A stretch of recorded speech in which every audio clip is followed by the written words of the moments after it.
Shalom Bapak Ibu yang dikasihi Tuhan, kita bersyukur pagi hari yang indah ini kita boleh bangun pagi semua karena anugerah Tuhan. Semua karena kesempatan hidup yang diberikan oleh Bapa kepada kita. Pagi hari ini kita akan membaca dan merenungkan firman Tuhan. Mari kita berdoa. Terima kasih Bapa Surgawi, kami sungguh bersyukur boleh bangun pagi, diberi kesempatan hidup untuk memuliakan Tuhan. Ajar kami untuk mengerti maksud dan rencana-Mu dalam hidup kami, supaya kami boleh dibaharui dari sehari ke sehari untuk menuju kepada kesempurnaan. Kami percaya hari ini pertolongan, keselamatan, perlindungan, dan berkat-Mu turun atas kami. Bapa, bimbing kami dimanapun kami berada, melalui media ini, nama Tuhan dipermuliakan. Dalam nama Tuhan Yesus Kristus, haleluya, amin. Bapak Ibu yang dikasihi Tuhan, kita akan masuk di 2 Timotius pasalnya yang keempat. Ya, 2 Timotius pasalnya yang keempat, ayatnya 19 sampai 22. Nah, firman Tuhan berkata,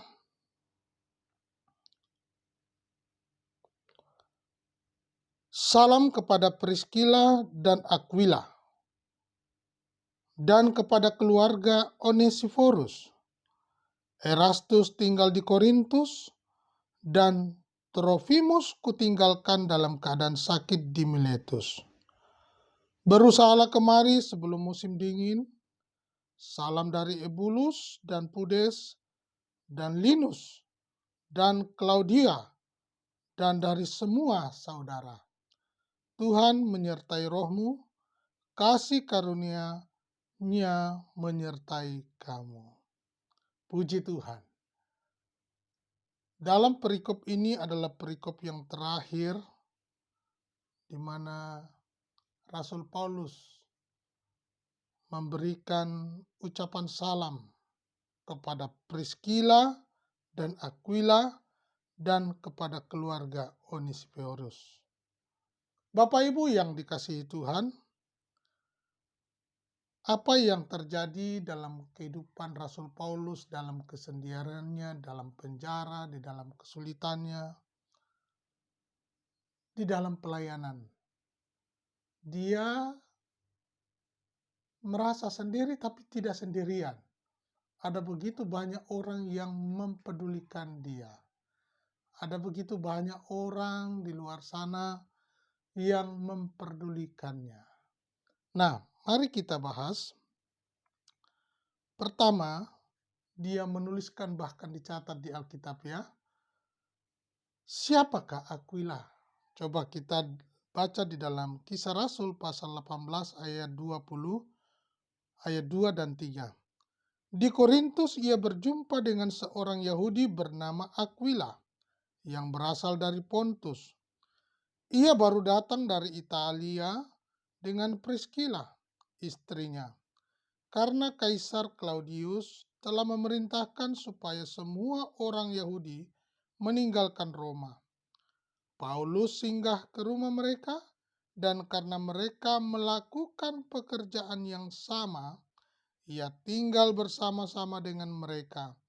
Mereka bekerja bersama-sama karena mereka sama-sama tukang kemah. Puji Tuhan. Tuhan mempertemukan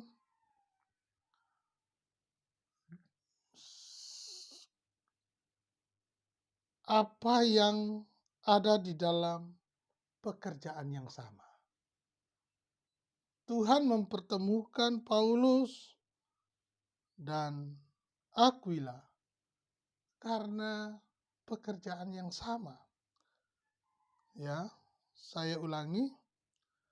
Ia berjumpa dengan seorang Yahudi bernama Aquila yang berasal dari Pontus. Nah, Paulus singgah ke rumah mereka karena mereka melakukan pekerjaan yang sama. Ia tinggal bersama-sama mereka dengan mereka. Mereka bekerja bersama-sama karena mereka sama-sama tukang kemah. Jadi,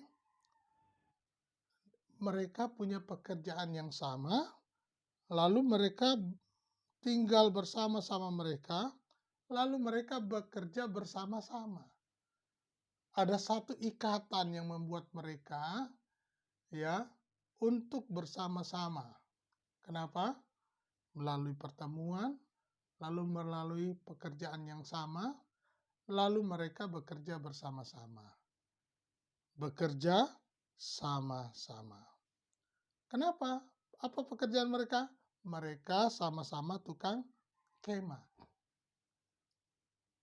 Nah, Bapak Ibu yang dikasih Tuhan, Tuhan mempertemukan dengan segala cara bagaimana supaya berita Injil diberitakan.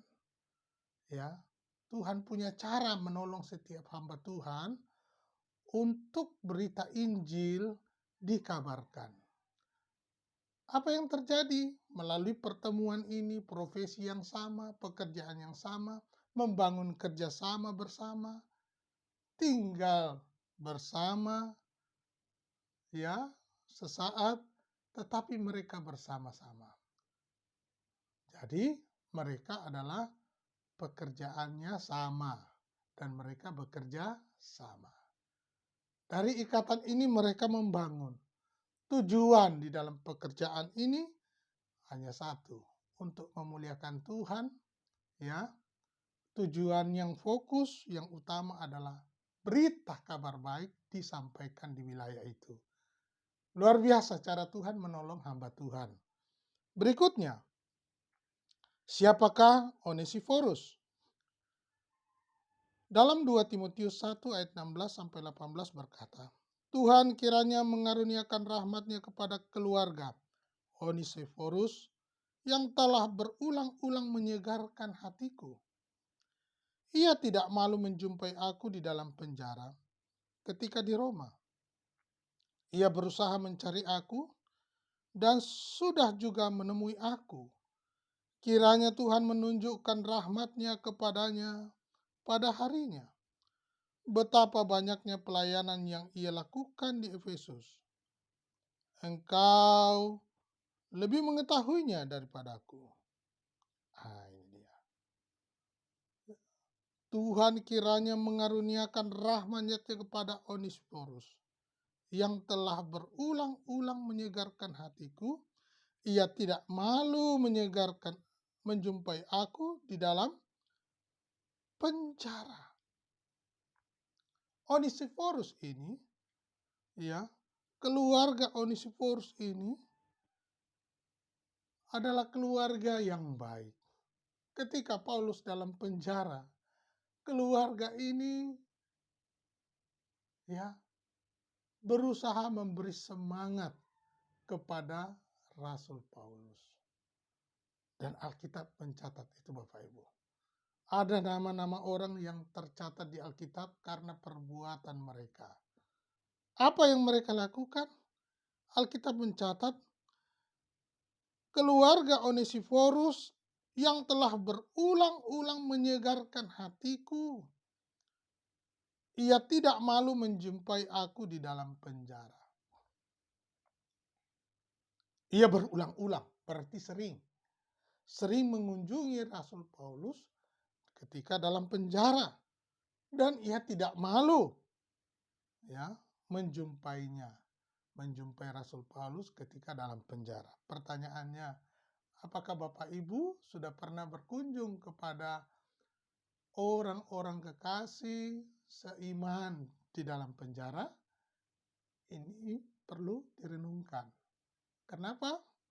Contoh yang baik dilakukan oleh keluarga Onesiforus, dia sudah pernah berkunjung dan mengunjungi Rasul Paulus ketika dia dalam penjara. Dia tidak malu. Kenapa?